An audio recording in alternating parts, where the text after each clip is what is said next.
Hey, sis, welcome back to the Go Christian podcast.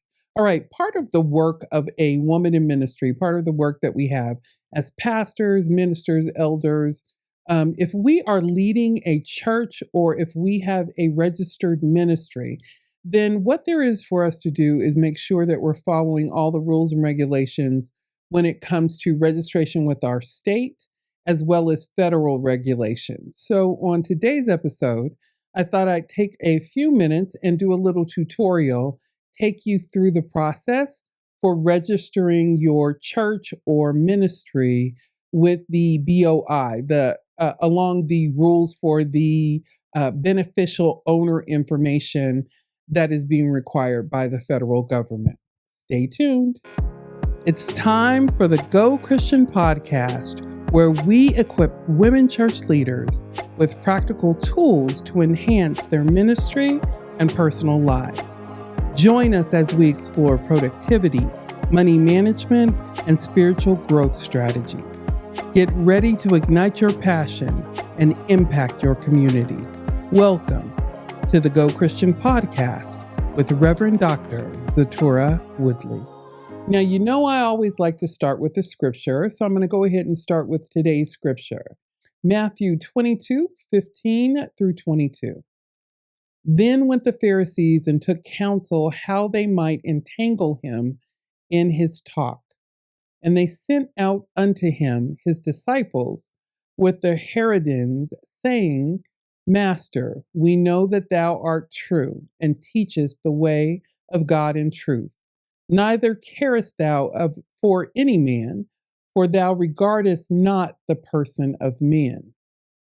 Tell us therefore, what thinkest thou? Is it lawful to give tribute unto Caesar or not? And Jesus perceived their wickedness and said, Why tempt ye me, ye hypocrites? Show me the tribute money. And they bought unto him a penny. And he said unto them, Whose is this image and superscription? They say unto him, Caesar's. Then saith he unto them, Render therefore unto Caesar the things which are Caesar's, and unto God the things which are God. Verse 22, When they had heard these things, they marveled and left him and went their way. Now, most of us know about this part of the scripture where we talk about paying unto Caesar what's due Caesar. We have that conversation about taxes within the church. Now, most 501c3 organizations don't pay federal taxes, but some of us are in states where there are state taxes that we may have to pay.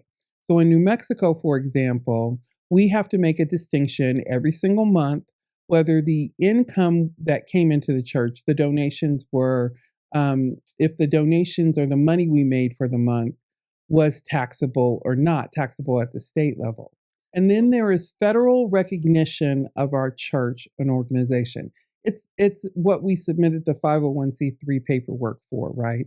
We submitted paperwork to the federal government to be formally recognized as a nonprofit organization, as a church. So we submitted paperwork and received back from the federal government acknowledgement that we are a church as far as the federal government is concerned. And because of that, we are exempt from federal taxes. All right. So all of us know about that scripture. We know that it's applicable in a lot of conversations with churches, especially when we start talking about paying taxes. But one of the things, the most recent things that have come out from the federal government is what's called a request for beneficial ownership information, BOI. So for the rest of this conversation, I'll be talking about BOI with you. So what is BOI? BOI refers to beneficial ownership information, and it's information that the federal government of the United States is requesting. Specifically, it's the Financial Crimes Enforcement Network, where you can find out official information about what the BOI is. So let me start off here by giving you the website you'll need to go to get more information about BOI. So the first page I'm going to recommend that you go to is the page that has the frequently asked questions about the BOI. And for those of you on YouTube, I'm going to take you over there in just a second. But for those just listening in today, you're going to go to fincen.gov/BOI-FAQS. Now, this page is really beneficial. I found it so helpful with answering all the questions that I have about what the BOI is, why they're asking for information, also who reports, who doesn't, how the process goes. So they have general questions, the reporting process information, who the reporting company should be, what beneficial owner means as you're reporting company applicants, all of the reporting requirements, what an initial report is, how to update your report. So for those of you that will be filing, I'll talk about who's supposed to file and who may not have to file in just a minute. But for those of you who will be filing, I've found that this information page is really extremely helpful for giving me information that I need, especially those questions I have about whether my church needs to file or not. Now, this is the point at which I just want to have a conversation with you about whether you're supposed to file the BOI or not. They have very specific requirements about who's to file, and they have 23 exemptions. At the time I'm making this recording, there are 23 exemptions. Most 501c3 organizations, most churches will file under exemption number 19. They'll fall, I should say, under exemption number 19. Now, exemption number 19 is for nonprofit organizations, but they have specific requirements around who at the nonprofit can file and who shouldn't file for a nonprofit. So let me take you over to a website where you can get more information specifically for nonprofit organizations about that. The National Council on Nonprofits is a really good place for you to go and try and find out more information about whether your organization should have to file or not. Now, the next page I want to tell you about, specifically about, is where to e-file your BOI. Now, that website is located at boiefiling.fincen.gov. All right, while we're on this page, I want to point out some very specific information here. You see this red bar? There is a red bar across the page at the top, and on it, the information written in white is really important. As of today is December 15th when I'm recording this episode, the BOI e-filing alert. Please note that beneficial ownership information reporting requirements have been affected by a recent federal court order. The Department of Treasury is appealing that order. But here's the part that's really important for those of us that are in 501c3 organizations, because it'll give us enough time. If you're in a church or you have a ministry and you're unclear whether you need to file or not, it'll give you time to get that question answered for yourself, okay? Here's the most important part of that statement. In the meantime, reporting companies are not currently required to file a BOIR and are not subject to liability if they fail to do so while the applicable order remains in force. However, reporting companies may still opt to file a BOIR. What I'm going to do is encourage you to get in touch with your ordaining body. For those of you that are part of a larger ordaining body, please get in touch with them and find out whether or not you have to file the BOI information. If you are unclear, you can go to the FinCEN, FINCEN website for the government and find out for yourself whether your organization needs to file or not.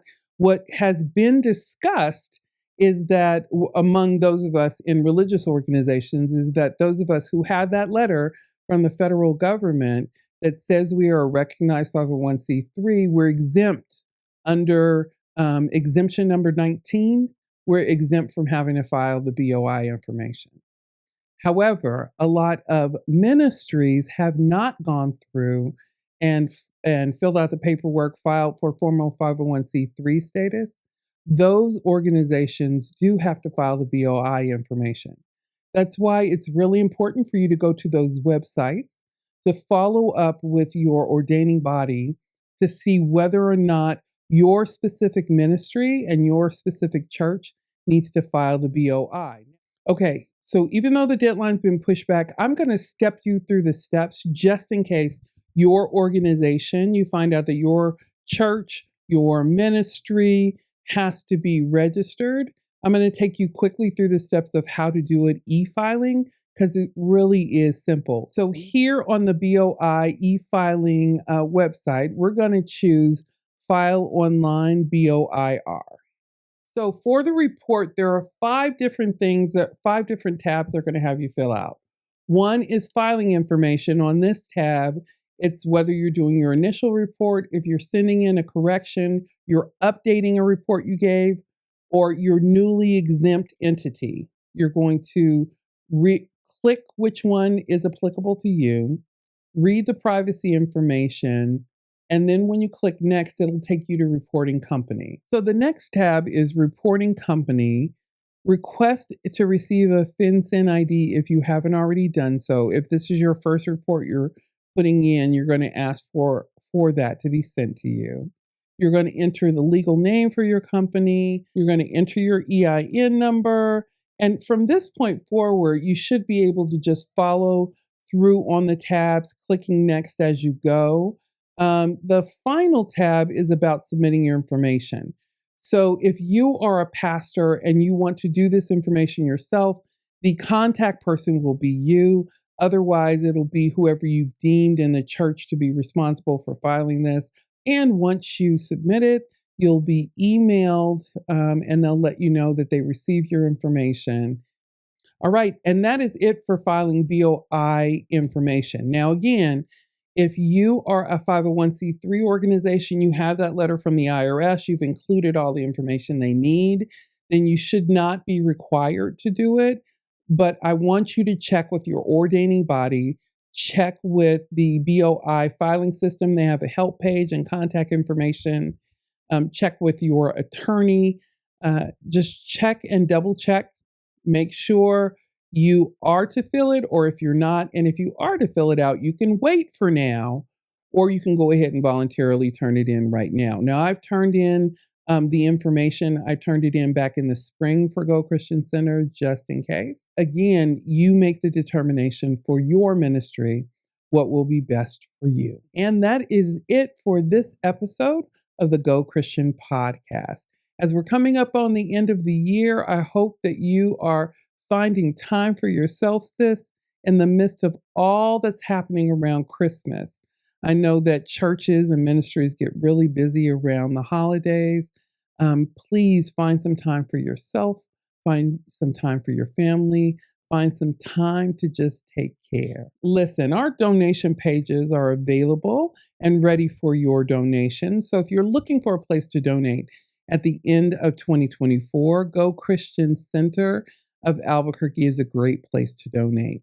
To donate to our ministry, please go to gochristiancenter.org/donate. There you'll find a couple of different methods that you can donate to us. Again, it's gochristiancenter.org/donate. Thanks so much, as always, for checking in with us here at the Go Christian Podcast. Thanks for listening in. If you have questions about anything I've covered in today's podcast, please feel free to drop us a line. You can send questions or contact us at info@gochristiancenter.org. You're also welcome to visit us on our website, gochristiancenter.org. May God continue to bless and keep you always. Thank you so much for your continued support. I really appreciate it. And have a wonderful week. Hey, thanks for tuning into the Go Christian Podcast. Remember, small steps lead to significant changes. Now, let's continue to grow together in faith, leadership, and personal enrichment. If you haven't already done so, feel free to subscribe and click the like button. That will tell the algorithm to send this out to other church leaders who may benefit from this conversation. Until next time, keep going, sis. God bless you and have a terrific day.